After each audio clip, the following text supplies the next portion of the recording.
بسم اللہ الرحمن الرحیم۔ والدین کی بخشش کے لیے یہ تسبیح پڑھیں، عذاب اٹھا لیا جائے گا۔ فرمان محمد صلی اللہ علیہ وآلہ وسلم فرمایا، جو بندہ یہ تسبیح پڑھ کر فوت شدہ کو احصال ثواب کرے تو فرشتے اس کو اندھیری قبر سے نکال کر نور میں بدل دیتے ہیں۔ وہ تسبیح یہ ہے۔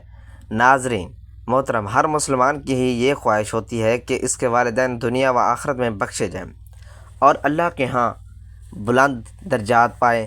والدین کی خدمت کے لیے حق میں دعا کرنا اولاد کا فرض ہے، اور جو اولاد والدین کے لیے احصال ثواب کرتی ہے وہ نہ صرف دنیا میں کامیاب ہوتی ہے بلکہ آخرت میں بھی سرخرو ہوتی ہے۔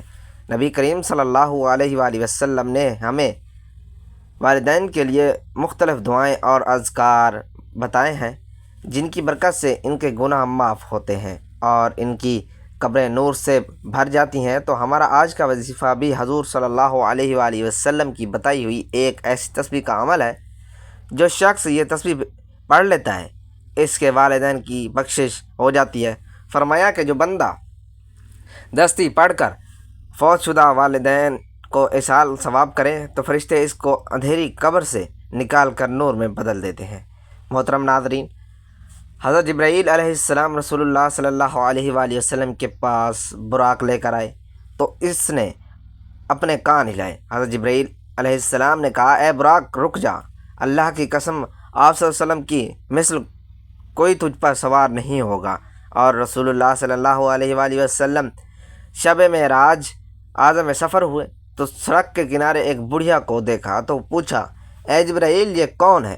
عرض کیا، حضور آپ چلتے جائیں، اب چلتے رہیں جتنا اللہ تعالیٰ نے چاہا۔ اچانک آپ صلی اللہ علیہ وآلہ وسلم نے سنا کہ راستے سے ہٹ کر کوئی چیز آپ کو بلا رہی ہے۔ حضرت جبرائیل علیہ السلام نے عرض کیا، حضور چلتے جائیں۔ آپ صلی اللہ علیہ وآلہ وسلم نے سفر جاری رکھا جتنا اللہ نے چاہا تو آپ کو مخلوق خدا میں سے کوئی ایک مخلوق ملی۔ یہ کہہ کر محبت نچھاور کر رہی تھی کہ السلام علیکم یا اولو، السلام علیکم یا آخر، السلام علیکم یا حاشر۔ حضرت جبرائیل علیہ السلام نے عرض کیا، حضور ان کے سلام کا جواب دیجیے۔ تو آپ صلی اللہ علیہ وآلہ وسلم نے سلام کا جواب دیا۔ پھر دوسری اور تیسری مرتبہ بھی اسی مخلوق سے ملاقات ہوئی اور اسی طرح کا واقعہ ہوا، حتیٰ کہ آپ صلی اللہ علیہ وآلہ وسلم بیت المقدس پہنچ گئے۔ آپ کے لیے پانی، شراب اور دودھ پیش کیا گیا تو آپ صلی اللہ علیہ وآلہ وسلم نے دودھ لیا۔ حضرت جبرائیل علیہ السلام نے عرض کیا، آپ صلی اللہ علیہ وآلہ وسلم نے فطرت کو پا لیا۔ اگر آپ پانی کو چن لیتے تو غرق ہو جاتے اور آپ کی امت بھی غرق ہو جاتی، اور اگر آپ شراب پی لیتے آپ اور آپ کی امت گروہ ہو جاتی۔ پھر حضرت آدم اور آپ صلی اللہ علیہ وآلہ وسلم کے بعد آنے والے تمام انبیاء کرام کو آپ صلی اللہ علیہ وآلہ وسلم کی خاطر جمع کیا گیا، اور رسول اللہ صلی اللہ علیہ وآلہ وسلم نے اس رات ان کی امامت کروائی۔ پھر حضرت جبرائیل علیہ السلام نے کہا، وہ عورت جسے آپ نے ان کے پاس جا کر سلام کیا اور انہوں نے سلام کا جواب بھی دیا، میں نے ان سے پوچھا کہ تم کون ہو؟ وہ کہنے لگے، ہم خوب رو اور نیک سیرت ہیں اور ان نیکوکاروں کی بیویاں ہیں جو پاکیزہ ہیں اور ان کا دامن آلود نہیں، جو ہمارے ہاں مقیم رہیں گے اور کبھی پوچھ گچھ نہیں کریں گے، اور جنہیں ہمیشہ ہمیشہ کی زندگی ملے گی اور وہ کبھی نہیں مریں گے۔ پھر میں وہاں سے چل آیا۔ ابھی تھوڑی ہی دیر گزری تھی کہ بہت سے لوگ جمع ہونے شروع ہو گئے۔ مؤذن نے اذان دی اور تکبیر ہوئی۔ ہم صرف باب امام کا انتظار کر رہے تھے کہ حضرت جبرائیل علیہ السلام نے میرا ہاتھ پکڑ کر مجھے آگے کر دیا، چنانچہ میں نے ان سب کی امامت کروائی۔ جب نماز سے فارغ ہوئے تو جبرائیل علیہ السلام نے مجھ سے پوچھا کہ کیا آپ صلی اللہ علیہ وآلہ وسلم کو معلوم ہے لوگوں نے آپ کی اقتداء میں نماز پڑھی؟ میں نے کہا نہیں۔ حضرت جبرائیل علیہ السلام کہنے لگے کہ آپ کی اقتداء میں ہر اس نبی نے نماز ادا کی جسے اللہ تعالیٰ نے مبعوث کیا۔ پھر جبرائیل علیہ السلام میرے ہاتھ پکڑ کر آسمان کی طرف دروازے تک پہنچے تو جبرائیل علیہ السلام نے دروازے کھلوایا۔ آسمان کے فرشتے نے پوچھا، تم کون ہو؟ فرمایا، میں جبرائیل علیہ السلام ہوں۔ پوچھنے لگے، آپ کے ساتھ کون ہے؟ فرمایا، محمد صلی اللہ علیہ وآلہ وسلم۔ پوچھنے لگے، کیا آپ کو بلایا گیا ہے؟ فرمایا، ہاں۔ چنانچہ انہوں نے دروازہ کھولا اور کہنے لگی، ہم آپ کو اور آپ کے ساتھ آنے والے کو خوش آمدید کہتے ہیں۔ جب آسمان پر پہنچے تو وہاں حضرت آدم علیہ السلام سے ملاقات ہوئی۔ حضرت جبرائیل علیہ السلام نے کہا، اے محمد صلی اللہ علیہ وآلہ وسلم، آپ اپنے باپ آدم علیہ السلام کو سلام نہیں کریں گے؟ میں نے کہا، کیوں نہیں؟ چنانچہ میں آپ علیہ السلام کے پاس گیا اور انہیں سلام کیا۔ انہوں نے میرے سلام کا جواب دیا اور کہنے لگے، خوش آمدید میرے صالح فرزند اور صالح نبی۔ کہ دوسرے آسمان کا دروازہ کھولوانے پر فرشتوں نے پوچھا، کون ہے؟ فرمایا، جبرائیل علیہ السلام۔ آپ کے ساتھ کون ہے؟ فرمایا، محمد صلی اللہ علیہ وآلہ وسلم۔ کیا آپ کو بلایا گیا ہے؟ فرمایا، ہاں۔ چنانچہ انہوں نے دروازہ کھول دیا اور مرحبا کہتے ہوئے آپ کا استقبال کیا۔ یہاں حضرت عیسیٰ علیہ السلام اور ان کے خالص بھائی یحییٰ علیہ السلام سے ملاقات ہوئی۔ تیسرے آسمان پر بھی یہی سوال جواب ہوئے، جہاں حضرت یوسف علیہ السلام سے ملاقات ہوئی۔ ہر آسمان پر حضرت جبرائیل علیہ السلام اور فرشتوں کے درمیان یہی مکالمہ ہوا۔ چوتھے آسمان پر حضرت ادریس علیہ السلام سے ملاقات ہوئی۔ پانچویں پر حضرت ہارون علیہ السلام سے اور چھٹے پر حضرت موسیٰ علیہ السلام سے ملاقات ہوئی، اور ساتویں پر حضرت ابراہیم علیہ السلام سے۔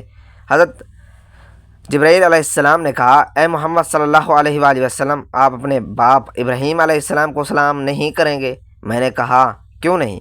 چنانچہ میں آپ کے پاس گیا اور انہیں سلام کیا۔ آپ نے میرے سلام کا جواب دیا اور خوش آمدید اے صالح نبی اور مرحبا اے صالح فرزند کہہ کر انہیں کلمات سے نوازا، اور پھر جبرائیل علیہ السلام مجھے ساتویں آسمان پر لے گئے۔ ایک نہر پر پہنچے جس کے جام موتی، یاقوت اور زمرد کے اور سبز رنگ کے نہایت ہی تر و تازہ پرندے تھے۔ میں نے کہا، اے جبرائیل علیہ السلام، یہ پرندے بہت تازہ اور نفیس ہیں۔ انہوں نے جواب دیا کہ انہیں کھانے والا ان سے بھی زیادہ عمدہ ہے۔ پھر انہوں نے پوچھا، اے محمد صلی اللہ علیہ وآلہ وسلم، آپ جانتے ہو کہ یہ نہر کون سی ہے؟ میں نے کہا، نہیں۔ انہوں نے کہا، یہ کوثر ہے جو اللہ تعالیٰ نے آپ کو عطا فرمائی ہے۔ میں نے دیکھا کہ اس میں سونے اور چاندی کے جام ہیں۔ یہ نہر یاقوت اور زمرد کی چھوٹے چھوٹے کنکریوں پر رواں ہے۔ اس کا پانی دودھ سے بھی زیادہ سفید ہے۔ میں نے سونے کا ایک جام لیا اور اسے پانی سے بھر کر پیا تو مجھے شہد سے زیادہ شیریں اور کستوری سے زیادہ خوشبودار محسوس ہوا۔ پھر حضرت جبرائیل علیہ السلام مجھے لے کر چلے آئے، یہاں تک کہ میں ایک درخت تک پہنچا۔ وہاں ہرے رنگ کے ابرے نے مجھے ڈھانپ لیا۔ حضرت جبرائیل علیہ السلام نے مجھے چھوڑ دیا۔ میں اللہ تعالیٰ کے حضور سجدہ ریز ہو گیا۔ اللہ تعالیٰ نے مجھے فرمایا، اے محمد صلی اللہ علیہ وآلہ وسلم، میں نے زمین و آسمان کی تخلیق کے لیے دن سے تم پر اور تمہاری امت پر 50 نمازیں فرض کر دی ہیں، اس لیے آپ اور آپ کی امت ان کی پابندی کریں۔ پھر بادل مجھ سے چھٹ گیا۔ حضرت جبرائیل علیہ السلام نے میرا ہاتھ پکڑا۔ میں تیزی سے چلتے ہوئے حضرت ابراہیم علیہ السلام کے پاس سے گزرا۔ انہوں نے مجھے کوئی بات نہ کہی۔ پھر موسیٰ علیہ السلام کے پاس آیا تو انہوں نے پوچھا، یا محمد، کیا بنا کر آئے ہو؟ میں نے جواب دیا کہ میرے رب نے مجھے پر ایک اور میری امت پر 50 نمازیں فرض کی ہیں۔ انہوں نے کہا کہ یہ نہ آپ کے بس کی بات ہے اور نہ آپ صلی اللہ علیہ وآلہ وسلم کی امت کے۔ آپ رب کے پاس جائیں اور کمی کا سوال کیجیے۔ چنانچہ میں تیزی سے لوٹ کر درخت کے پاس آیا تو مجھے ایک بادل نے ڈھانپ لیا۔ حضرت جبرائیل علیہ السلام مجھے چھوڑائے اور میں بارگاہ خداوندی میں سجدہ ریز ہو گیا۔ میں نے عرض کی، اے میرے رب، تو نے مجھ پر اور میری امت پر 50 نمازیں فرض کی ہیں، جس کی نہ مجھ میں استطاعت ہے اور نہ ہی میری امت میں، لہٰذا تخفیف فرمائیں۔ اللہ تعالیٰ نے فرمایا کہ میں نے 10 نمازوں پر تخفیف فرمائی دی۔ پھر بادل مجھ سے جھٹ گیا اور جبرائیل علیہ السلام نے میرا ہاتھ تھام لیا۔ میں جلدی سے پلٹا۔ حضرت ابراہیم علیہ السلام کے پاس آیا تو انہوں نے مجھے کچھ نہ کہا۔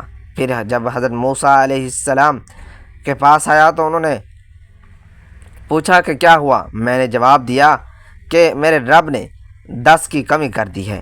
کہنے لگے کہ 40 نمازیں نہ آپ پڑھ سکتے ہیں اور نہ ہی آپ کی امت، اس لیے رب تعالیٰ کی جانب لوٹ کر جائیں اور مزید تخفیف کی التجا کریں۔ اسی طرح بار بار چکر لگانے سے 5 نمازیں رہ گئیں، پڑھنے میں 5 اور ثواب میں 50۔ حضرت موسیٰ علیہ السلام نے تو مزید تخفیف کے حصول کے لیے کہا، لیکن میں نے جواب دیا کہ اب مجھے اللہ تعالیٰ سے حیا آتی ہے۔ پھر حضرت جبرائیل علیہ السلام مجھے لے کر نیچے اترے۔ میں نے جبرائیل علیہ السلام سے پوچھا کہ میں جس آسمان پر گیا وہاں کے فرشتوں نے مجھے خوش آمدید کہا اور مسکرائے، میرے استقبال کیا۔ ایک فرشتے کو میں نے سلام کیا، اس نے میرے سلام کا جواب دیا اور مجھے خوش آمدید بھی کہا، لیکن میری آمد پر مسکرایا نہیں۔ حضرت جبرائیل علیہ السلام نے کہا کہ وہ جہنم کا داروغہ ہے، مالک ہے، اپنی پیدائش سے لے کر آج تک وہ نہیں ہنسا، اگر اسے مسکرانا ہوتا تو آپ کی آمد پر ضرور مسکراتا۔ بعد ازاں آپ سوار ہو کر واپس چل پڑے۔ دوران سفر آپ کا گزر قریش کے ایک قافلے سے ہوا جس پر غلہ لدا ہوا تھا۔ ان میں سے ایک اونٹ پر 2 بورے تھے، ایک سیاہ اور دوسرا سفید۔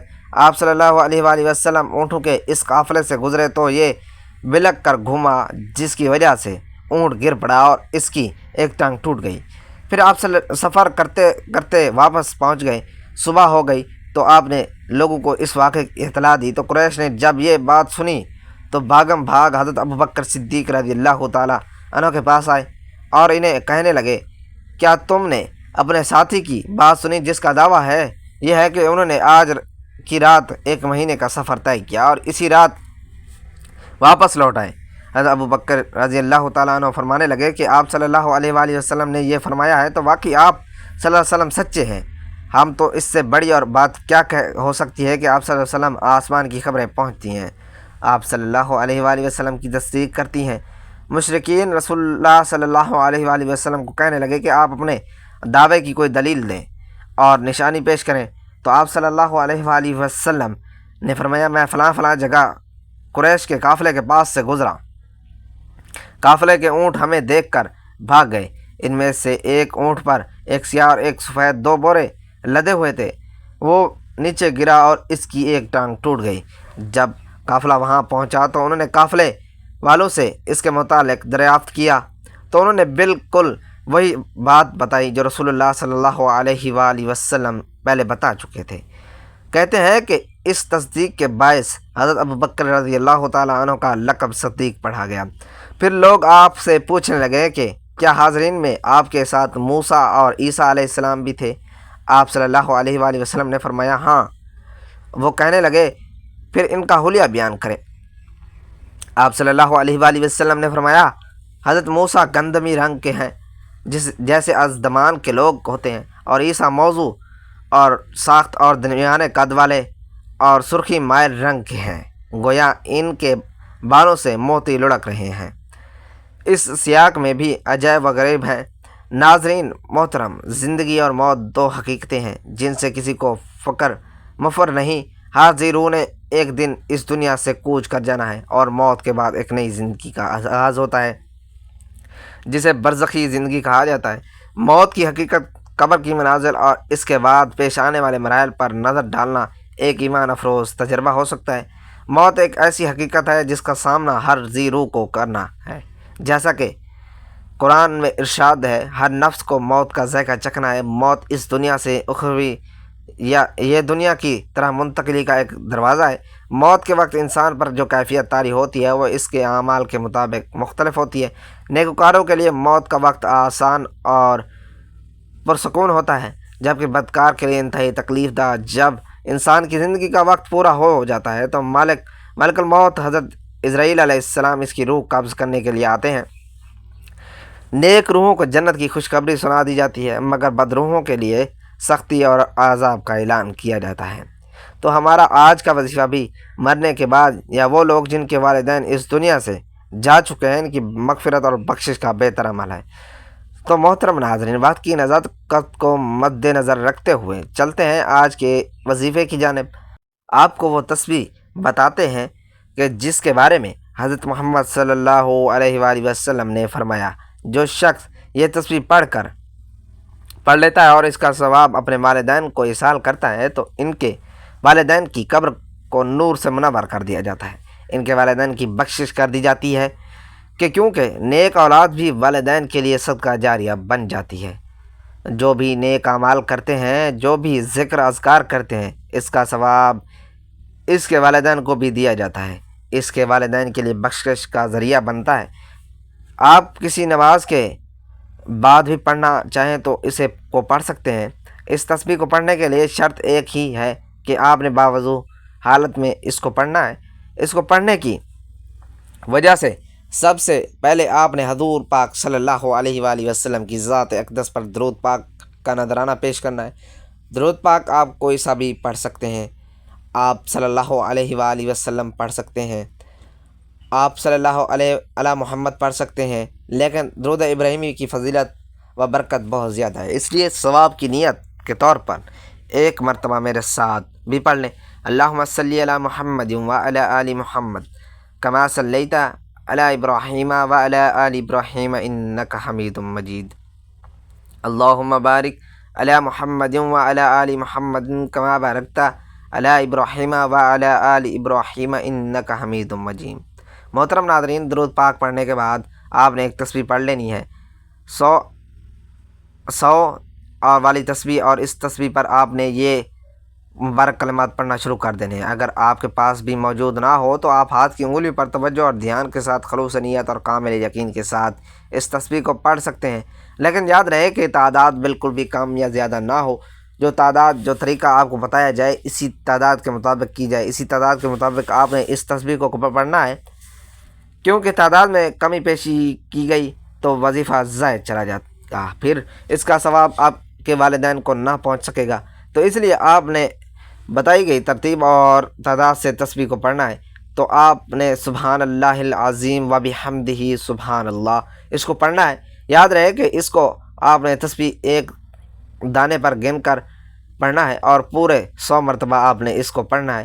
یہ تسبیح ایک انمول خزانہ ہے جو دنیا و آخرت میں کامیابی کا ذریعہ وسیع ہے۔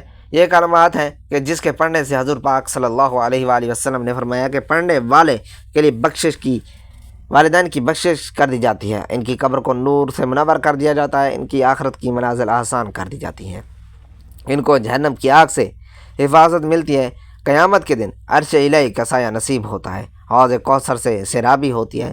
اس کی فضیلت کے بارے میں ہمارے نبی پاک صلی اللہ علیہ وآلہ وسلم نے خود بیان فرمایا کہ جو شخص ہر جمعے کی نماز کے بعد 100 مرتبہ یہ کلمات پڑھتا ہے، اللہ تعالیٰ اس کے 1000 گناہ معاف فرماتا ہے اور اس کے والدین کے لیے 24000 گناہ بخش دیتا ہے۔ اس عظیم وظیفے کی برکت سے ماں باپ کی مغفرت نصیب ہوتی ہے۔ یہ کلمہ شہادت پر دنیا سے رخصت ہوتا ہے۔ حضرت اسرائیل علیہ السلام روح قبض کرتے وقت نرمی فرماتے ہیں، قبر منور اور جنت کے باغوں میں سے ایک باغ بن جاتی ہے اور اللہ کی بے شمار رحمتیں نازل ہوتی ہیں۔ تو یہ تسبیح کا عمل ہر مسلمان مرد عورت کو کرنا چاہیے تاکہ ان کے نیک اعمال میں اضافہ اور ان کے والدین کے گناہوں کی مغفرت ہو اور ان کی قبر نور سے روشن ہو جائے، ان کے درجات کی بلندی ہو۔ تو ناظرین، بتائی گئی تعداد کے مطابق یہ تسبیح پڑھنے کے بعد اتنا ہی درود پاک پڑھنا ہے جتنا آپ نے وظیفہ شروع کرنے سے پہلے پڑھا تھا، اور اس کے بعد دل ہی دل میں اللہ تعالیٰ سے اپنے گناہوں پر ندامت محسوس کرتے ہوئے توبہ کرنی ہے اور اپنے والدین کے لیے بخشش کی دعا کرنی ہے۔ دعا ہے کہ اللہ تعالیٰ نیک بات کو سننے، سمجھنے اور اس پر عمل کرنے کی طاقت اور توفیق عطا فرمائے۔ میرا سنانا اور آپ کا سننا اپنی بارگاہ الہی میں قبول و منظور فرمائے اور ہم سب کا خاتمہ ایمان پر فرمائے اور اس تسبیح کی برکت سے ہمارے مغفرت فرمائے، آمین یا رب العالمین۔ ناظرین، گزارش ہے کہ اللہ تعالیٰ کے 99 ناموں میں سے کوئی ایک نام لکھ کر کمنٹس میں شیئر کریں۔ اللہ تعالیٰ ہم سب کا حامی و ناصر ہو، آمین، جزاک اللہ۔